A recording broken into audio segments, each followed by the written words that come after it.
વિસાવદર આમ આદમી પાર્ટીના 87 વિધાનસભાના ઉમેદવાર ગોપાલ ઇટાલિયા, જિલ્લા પ્રમુખ હરેશ સાવલિયા, મુનેશ પોકિયા અને ધર્મેશ કાનાણી સહિતના આમ આદમી પાર્ટીના કાર્યકરો દ્વારા મામલતદારને આવેદનપત્ર આપવામાં આવ્યું છે।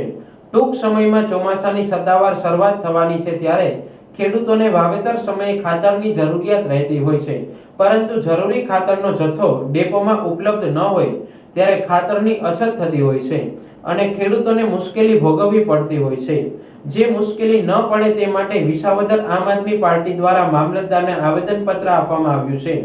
ત્યારે વિસાવદરના તમામ ખાતરના ડેપોમાં ખાતરનો જરૂરી પુરવઠો ઉપલબ્ધ રાખવો અને ખાતરની સાથે નેનો ખાતરની બોટલ જબરજસ્તીથી આપવામાં ન આવે તેની તકેદારી રાખવાની માંગ કરવામાં આવી છે। વિસાવદર તાલુકાના પુરવઠા અધિકારી અને મામલતદાર સમક્ષ રજૂઆત કરી છે અમે ખાતરની અછત બાબતે। દર સિઝનમાં જ્યારે વાવેતરનું ટાણું આવે ત્યારે ખાતર હોય નહીં, આવું વર્ષોથી ચાલે છે।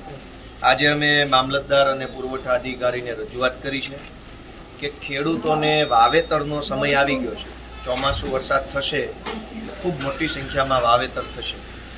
આ વાવેતર સમયે મોટી સંખ્યામાં ખાતરની જરૂર પડશે। આ ખાતરના જથ્થો જેટલો જરૂર પડે એટલા જથ્થાનો આ વિસ્તારમાં સ્ટોક થઈ જાય, કાળાબજારી ન થાય, કૃત્રિમ અછત ન થાય અને ખેડૂતોને જોઈએ એટલું ખાતર મળી રહે તે માટે જરૂરી આદેશ કરવાની વિનંતી આજે મામલતદારને કરી છે।